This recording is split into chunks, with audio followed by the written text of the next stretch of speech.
हरि ओम। गुरुर्ब्रह्मा गुरुर्विष्णु गुरुर्देवो महेश्वर, गुरुर्साक्षात् परं ब्रह्म,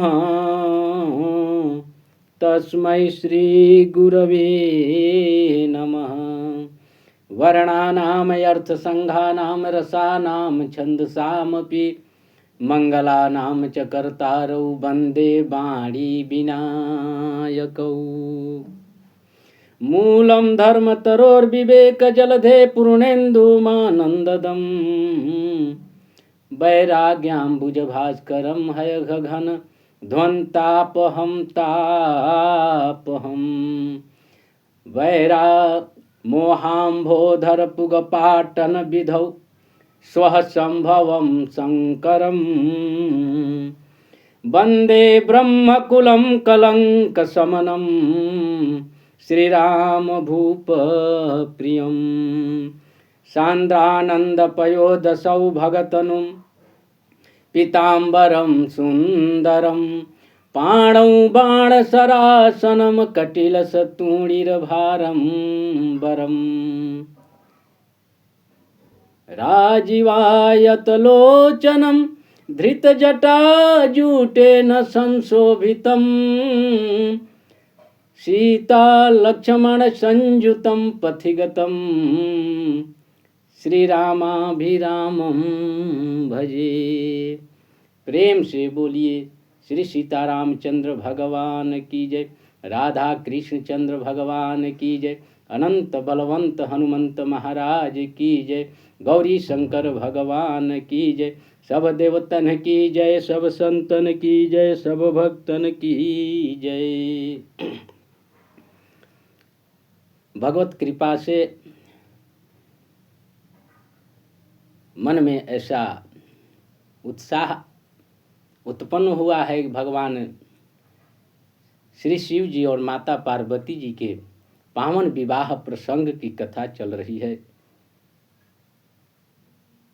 अभी इसके पूर्व एपिसोड में कथा पहुंची कि भगवान शंकर जी के बारात निकल पड़ी है। भूत प्रेत पिशाच साथ में जा रहे हैं। सभी देवता लोग भगवान शिव जी को छोड़कर आगे निकल चुके हैं और यहाँ पर राजा हिमाचल के घर में तोरण पताका बड़े बड़े वितान सजे हुए हैं।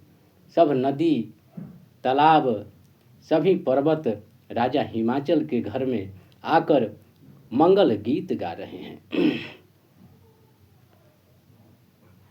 बारात तो चल दिया बाबा का, देवता लोग आगे और बाबा के बारात पीछे भूत प्रेत के साथ बाबा जा रहे हैं। जब बाबा निकले तो सबसे पहले देवता लोग जाकर हिमाचल नगरी के समीप पहुँचे तो आकर गांव के लोग जो वहाँ जो बारात में थे बाहर देख रहे थे, बारात को आने का इंतजार कर रहे थे, वो आकर घर पर सूचना दिए कि बारात गांव के सिवान में आ गया है। घर के सब लोग अत्यंत हर्षित होकर बारात के अगवानी के लिए चलते हैं। नगर निकट बारात सुनियाई, अपुरखर भरु शोभाय अधिकाई। नगर के निकट बारात को आया सुनकर नगर में कोलाहल हो गया, शोर मच गया और भी नगर की शोभा अत्यंत बढ़ गई। जब सुने लोग कि नगर के निकट बारात आ गई है तो अगवानी करने के लिए, बारात के स्वागत करने के लिए जो गणमान्य लोग थे हिमाचल राजा के परिकर सज धज के और बारात के अगवानी के लिए चल पड़े। बाबा लिखते हैं, करी बनाव सुंदर करी बनाव सजे, विविध विमाना असादर लेन चले अगवाना। करी बनाव सजी वाहन नाना, पहन ओढ़कर पूरा सज धज करके अपने अपने वाहन को सजाकर फूल हार माला अपने हाथों में लेकर बारात के अगवानी के लिए, बारात के स्वागत के लिए लोग चल दिए। और जब गए बारात में, बारात के अगवानी के लिए पहुँचे तो सबसे पहले भगवान हरि विष्णु भगवान की वाहन सबसे पहले पहुँचा। नारद बाबा खड़े हैं, सब लोग पूछ रहे हैं, हिमाचल राजा पूछ रहे हैं कि यही हमारे होने वाले दामाद हैं। नारद बाबा कहते हैं नहीं, ये तो उनके मित्र हैं। हियार से सुर से निहारी, हरि देखियाति भये सुखारी। तब तक भगवान हरि को देखकर अत्यंत प्रसन्न हुए सब कि यही हैं दुल्हा राजा। तब तक उधर से इंद्र भगवान के वाहन आ गया, पूछे कि ये हैं। नारद बाबा कहे नहीं, ये तो उनके घर में पानी भरते हैं। वाह, पानी भरने वाला ऐसा मित्र, ऐसा तो हमारे दामाद कितने सुंदर होंगे। ऐसे इस तरह से सबका परिचय नारद बाबा दे रहे हैं। और जब देखे कि शिव जी के बारात अब चल पड़ी है, भूत प्रेत सब शोर मचाते हुए चले हैं, तो नारद बाबा वहाँ से खसक लिए, घिसक गए, गायब हो गए कि अब मैं परिचय दूंगा तो अच्छा नहीं होगा, बिना पीटे सब छोड़ेगा नहीं। इसलिए वहाँ से नारद बाबा निकल लिए। अगुवाई करने में भी बड़ी दिक्कत है। नारद बाबा वहाँ से चले गए, तब तक शिव जी के समाज बारात वहाँ पर पहुँची। हियहर से सुर से न निहारी, हरि देखी अति भय सुखारी। शिव समाज जब देखन लागे, बिडरी चले सब वाहन भागे। जब शिव जी के बारात आई, अत्यंत विचित्र बारात, भूत प्रेत को देखकर जितने वाहन है सब बिदक कर वहाँ से भाग पड़े। और जब सब भागने लगे तो घर के जो जिम्मेवार लोग थे वो लोग कहे कि चाहे मरें या जिए, हम लोग तो रहना ही पड़ेगा। क्योंकि जब सभी लोग भाग जाएंगे तो यहाँ कौन देखने वाला होगा। और जो छोटे छोटे बालक थे वो धरि धीरज तहाँ रहे सयाने, बालक सब लय जीव पराने। सब हाथी घोड़ा जितने वाहन थे सब भाग गए, छोटे छोटे बच्चे जो थे वो सब भाग पड़े। कुछ समझदार लोग वहाँ पर रहे, धैर्य धारण करके वो भी। बालक वहाँ से भगे और घर पर पहुँचे। गए भवन पूछहि पितु माता, बचन कहत भय कंपहि गाता। माता पिता बच्चे वहाँ से भगे, दिन में ही घर पर पहुँचे, दीवार खटखटाने लगे। शोर कोलाहल के बीच में उनकी आवाज़ भी सुनाई नहीं दे रही है। माताएं सज धज रही हैं दुल्हा देखने के लिए। माताओं के कान में जब आवाज़ गई बच्चों के दरवाजे खटखटाने की, तो आई तो बच्चे दरवाज़ा खोलते ही ऐसे गिर पड़े, भगे जैसे कि उनको कोई पीछे से दौड़ाया हो। और गए और बच्चे जाकर घर में हाँफ रहे हैं, अत्यंत व्यथित हैं, भयभीत हैं। गए भवन पूछहि पितु माता, बचन कहत भय कंपहि गाता। कुछ बोल नहीं रहे, भय के मारे बच्चे कांप रहे हैं। माता पिता बार बार पूछ रहे हैं कि बताओ बारात को तुमने देखा, कैसा बारात है, दुल्हा कैसा है, लेकिन वो बता नहीं पा रहे हैं, डर से भयभीत हैं। कुछ देर बाद बच्चे का डर थोड़ा कम हुआ तो बच्चे ने बोला, अपने माता पिता से बच्चे बताते हैं कि काह कहूँ कही जाई न बाता, जम की धार की हाँ बरियाता। क्या कहूँ, कहा नहीं जा रहा है।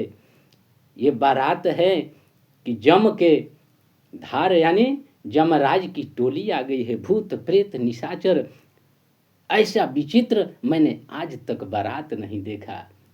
बच्चे कह रहे हैं, माताएं पूछती हैं कि दूल्हा कैसा है, तो बच्चे कहते हैं कि बर बाबूराह बसह असवारा, बर बाबूराह बसह असवारा,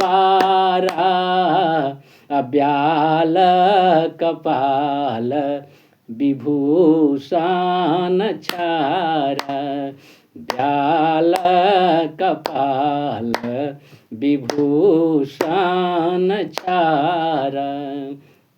बच्चे कहते हैं कि बर तो एकदम बौरा है, निपट बौरा है। सब लोग घोड़ा बग्गी सवारी पर आते हैं, वो बैल पर भी ही बैठा हुआ है और उल्टा बैठा हुआ है। वो भी बैल का मुंह इधर है तो उसका मुख इधर है। शरीर में पाउडर की जगह भभूत यानी शमशान के राख लपेटा हुआ है। उसके सर पर सर्प फुफकार मार रहे हैं। एकदम जटाधारी है, एकदम भयावह लग रहा है। शिव जी बैल पर बैठे हुए हैं। बसहा बैल जो है वो धर्म का प्रतीक है। उस समय के बच्चे यानी अज्ञानी, आज भी अज्ञानी लोग जो धर्म के पथ पर चलता है ना, उसको बौराह ही कहते हैं। बर बौराह, वैसे ही अज्ञानी बच्चे हैं, मतलब कि अज्ञानी बच्चे कह रहे हैं कि बर बौराह है। बसहा पर असवार है, धर्म पर सवार है, यानी धर्म पर के पथ पर जो आज के जमाने में चलता है उसको लोग पागल ही कहते हैं। नादान लोग पागल कहते हैं, ये पागल है। बर बौराह बसहय सवारा, ब्याल कपाल, भगवान शिव अपने माथे पर ब्याल क्यों लगाए हुए, सर्प क्यों धारण किए हैं? भले आप संसार बसाओ, धन कमाओ, वैभव कमाओ, लेकिन याद रखो कि एक दिन हमारा काल आने वाला है। इसलिए काल को याद रखोगे तो आपसे कभी गलत काम नहीं होगा, किसी का दिल दुखाओगे नहीं, किसी का अहित नहीं करोगे। और बसहा बैल पर बाबा उल्टा क्यों बैठे हुए हैं? क्यों? क्योंकि भले संबंध कहीं जुटे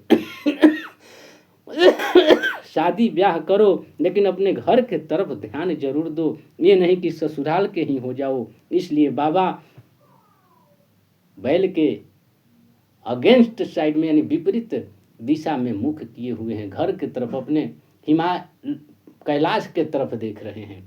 भले संबंध कहीं जुड़ जाए, लेकिन अपने घर द्वार माता पिता के तरफ ध्यान रखो। कहने का मतलब ये है। बच्चे कह रहे हैं कि बर बौराह बसहय सवारा, ब्याल कपाल विभूषण छारा, शरीर में भभूत लगाया हुआ है। माता पिता बच्चों के बात को सुनकर मुस्कुरा रहे हैं और बच्चों को समझा रहे हैं कि डरने की कोई बात नहीं है, क्यों डर रहे हो, ये भोले बाबा के गण हैं। असमुझी महेश बरात सब, जननी जनक मुसुकाई, बाल बुझाए विविध विधि, निडर हो डर नाही। कहे कि वो बाबा के गण हैं, डरने की कोई जरूरत नहीं है। बच्चों को विभिन्न तरह से समझा बुझाकर शांत किए। बच्चे कह रहे हैं कि जो जीवित रहेगा वही उमा के बारात को देखेगा, नहीं तो आज तो मरना तय है, दरवाजे बंद करो नहीं तो भूत घर में घुस जाएगा। इस तरह से बच्चे डरे हुए हैं। अब बारात तो जनवासे के पास आ गई, अगवान लोग लेकर आ गए। बाबा लिखते हैं लय अगवान बारात ही आए, अदिये सबहि जनवास सुहाए। जय सिया रामा, जय जय सिया रामा। लय अगवान बारात ही आए, दिए सबहि जनवास सुहाए। मैना शुभया रति समारी, संग सुमंगल गावहि नारी। कंचन थार सोहबर पानी, अपरछन चली हरहि हरसानी। जय सिया रामा, जय जय सिया रामा। कहते हैं, बाबा लिखते हैं कि लय अगवान बारात ही आए। अगवान लोग बारात को लेकर जैसे तैसे आए हैं। सबको यथोचित सुंदर जनवास की व्यवस्था है और बारात दरवाजे पर आ गई। माता मैना आरती की थाल सजा रही हैं, साथ में सुंदर सुंदर उनकी सखियां मंगल गीत गा रही हैं। रघुनंदन हरि,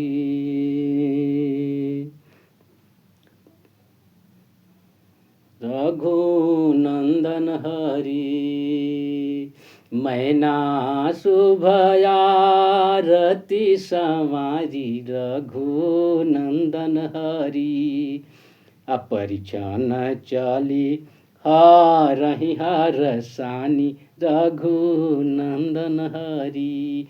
कंचन थार सोह बर पानी, सिया राम हरि। अपरछन चली हरहि हरसानी, रघुनंदन हरि। माता मैना हर्षित होकर सखियों के साथ मंगल गीत गाते हुए भगवान शिव के परछन के लिए चलती हैं। जब नजदीक जाती हैं तो थाल में क्या है? दुर्वा है, अक्षत है, जल है, दही है, जो भी परछन के समान है, कुमकुम है, सब रखा हुआ है। जब भगवान शिव के पास पहुंचती हैं तो भगवान शिव के ऊपर जो सर्प था वो समझा कि हमारे लिए ही ये दही आया हुआ है। तुरंत उस दही में फन को गिराता है। माता मैना जब सर्प को देखती हैं तो थाली पटक करके भाग जाती हैं। सभी स्त्रियां उनके साथ भाग पड़ती हैं अत्यंत भयभीत होकर। अबिकट रूप रुद्र जब देखा, सिया राम हरि। अबिकट रूप रुद्र जब देखा, सिया राम हरि। अबलन उर भय भयऊ बिसेखा, सिया राम हरि। अबलन उर भय भयऊ बिसेखा, सिया राम हरि। भगवान के विकट रूप को जब देखती हैं तो सब स्त्रियां भाग चलती हैं। माता मैना भी वहाँ से भाग पड़ती हैं। भगवान शिव की बारात अब बिना परछन किए ही जनवास के तरफ लौट पड़ता है। भागी भवन पैठी भवन, गई अति त्रासा। गए महेश जहाँ जनवासा। जहाँ जनवासा था वहाँ पर बाबा फिर पहुँच गए। बाबा से लोग ने पूछा कि आपका आरती उरती कुछ तो उतरा नहीं। बोले कि आरती क्या उतरना है। हमारी सास जी ने देखा कि खुद हमारे दामाद के सिर पर चंद्रमा है तो आरती उतारने की क्या जरूरत है। तो जल ओल कुछ छिड़काव उड़काव नहीं हुआ, छत उछत, तो जल अक्षत की क्या जरूरत है, खुद गंगा जी बह रही हैं। इसलिए हमारी सास ने न परछन किया न हमको आरती दिखाई। हमारे ससुराल में यही परंपरा है। भोले बाबा अत्यंत निराले हैं। माता मैना घर में भागकर और माता उमा को बुलाती हैं, गोद में बैठाकर और रोने लगती हैं।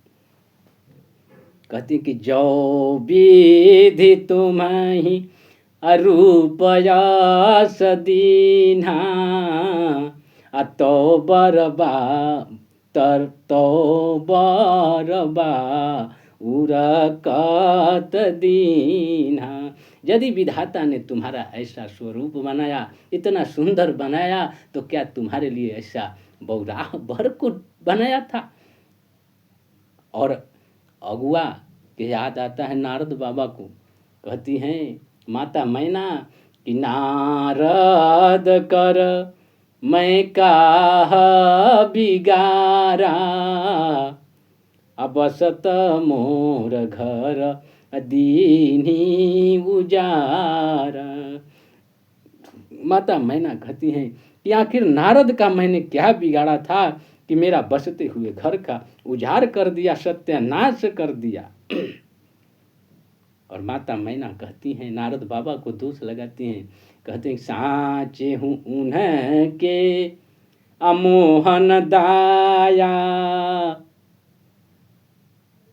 उदासीन धन धामन जाया। कहते सचमुच में वो उदासीन हैं, उनके घर द्वार पति पत्नी तो कुछ है नहीं, बाल बच्चे, तो वो क्या जाने।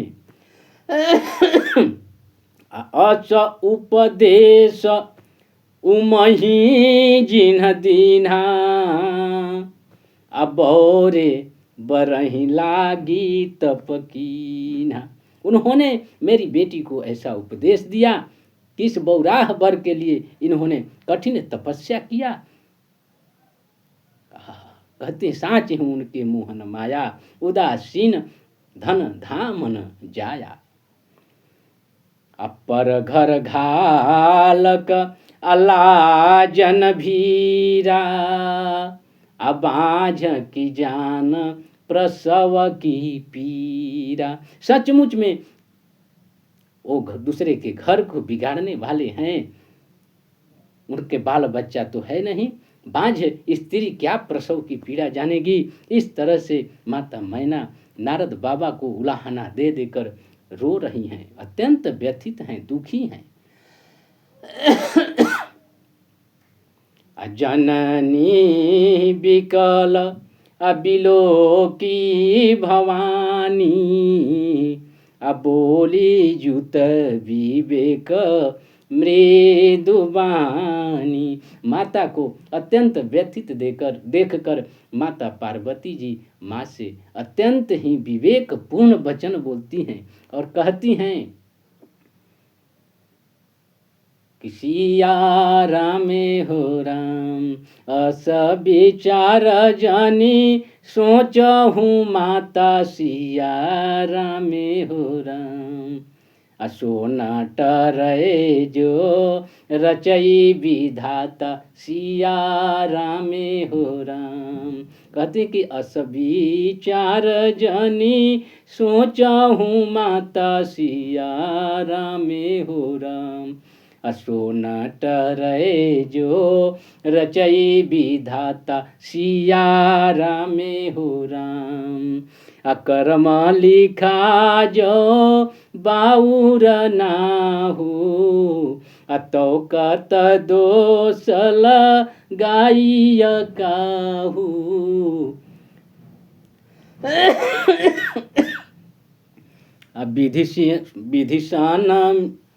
विधिसान मीटहीन विधि के, तुम सन मीटहीन विधि के अंका सिया राम हो राम। अव्यर्थ मातु जानी लेहूँ कलंका सिया राम हो राम।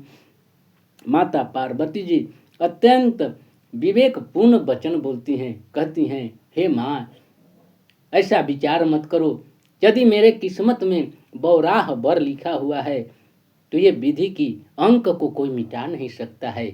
आप व्यर्थ ही किसी को दोष लगाकर कलंक ले रही हो, इसलिए जो विधाता ने लिखा है वो कोई टार नहीं सकता। जब ये बात जनवासे तक पहुंची कि घर में तो हाहाकार मचा हुआ है, सब लोग नारद जी को खोज रहे हैं। नारद बाबा जनवासे से कुछ ऋषियों को साथ में लेकर घर पर पहुँचे हैं। तेहि अवसर नारद सहित और ऋषि सप्त समेत, समाचार सुनि तुहि न गिरी, अब पहुँचे तुरत निकेत। वहाँ से नारद बाबा तुरंत सप्त ऋषियों को लेकर घर पर पधारे हुए हैं और माता मैना को समझा रहे हैं।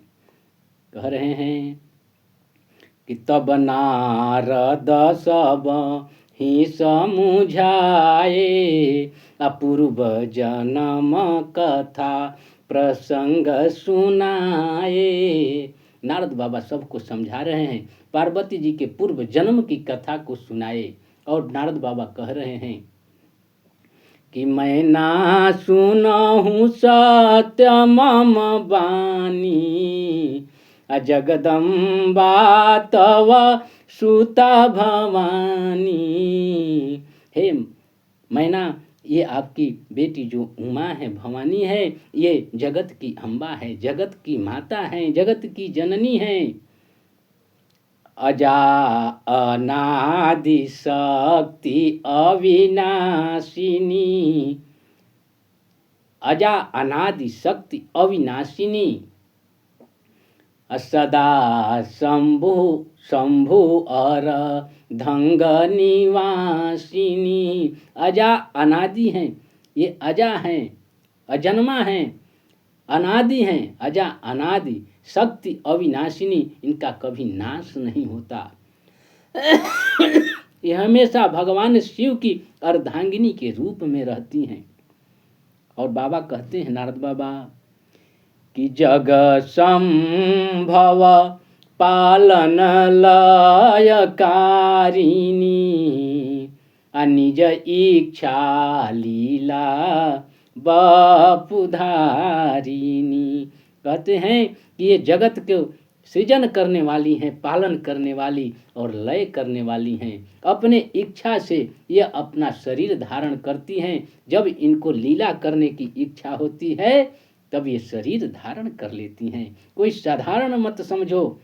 और तुम्हारे घर में जन्म ली हैं, इसके पहले अप्रथम जनमी अदक्ष गृह जाई, अनाम सती सुंदर तन पाई। इसके पहले ये राजा दक्ष के घर में जन्म ले चुकी हैं और वहाँ पर इनका नाम सती थी, इनका नाम सती था। पूरा संसार इस कथा को जानता है, वेद पुराण भी जानता है। लेकिन हुआ क्या कि एक बार वत शिव संगा सिया रामे हो राम, उस समय भी इनका विवाह भगवान शिव से ही हुआ था। अतः सती शंकर ही विवाही, वहाँ भी शंकर भगवान से विवाह हुआ था। एक बार भगवान शिव के साथ माता पार्वती जी आ रही थी।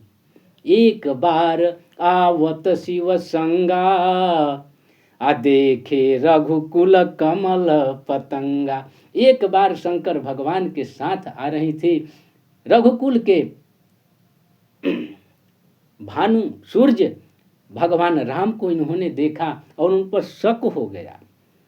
भगवान शिव समझाते रहे कि ये हमारे प्रभु हैं, लेकिन इनके मन में ऐसा भ्रम हुआ कि भगवान के परीक्षा लेने के लिए, राम के परीक्षा लेने के लिए चली गईं और इसके कारण ही भगवान शिव ने इनका त्याग कर दिया। अब ये आपके घर में जन्म ले चुकी हैं और अपने पति के लिए इन्होंने विविध प्रकार से कठिन तपस्या की हैं, इसलिए आप ऐसा भ्रम न करिए, क्योंकि ये माँ हैं, जगदम्बा हैं, जगत की अम्बा हैं। ये साधारण मत समझिए। तब राजा हिमवान और माता मैना बात को समझी, माता उमा के महिमा को सुनी, फिर विश्वास हो गया और अत्यंत प्रसन्न हो गए और अत्यंत प्रसन्न होकर माता पार्वती के चरणों में बार बार प्रणाम कर रहे हैं। तब मैना हिमवंत आनंदे, बार बार पार्वती बति पद बंदे। बार बार माता पार्वती जी के चरणों में प्रणाम कर रहे हैं। और तब उनको भरोसा हुआ, नारद बाबा के बात को सुनकर सारा संशय दूर हो गया। अब आगे की कथा प्रसंग, आधे घंटा समय हो गया है और आधे घंटा का ही एपिसोड में बनाता हूँ। अब आगे की कथा अगले भाग में कहने का प्रयास करूँगा। आप लोगों का आशीर्वाद ऐसे ही बना रहे। आप लोगों के चरणों में प्रणाम। सभी संत वृंदों को कोटि कोटि नतमस्तक होकर प्रणाम। अब मैं वाणी को देता हूँ विराम। जय जय श्री राम, जय श्री राधे श्याम, जय श्री परशुराम, जय श्री हनुमान, जय जय श्री राम।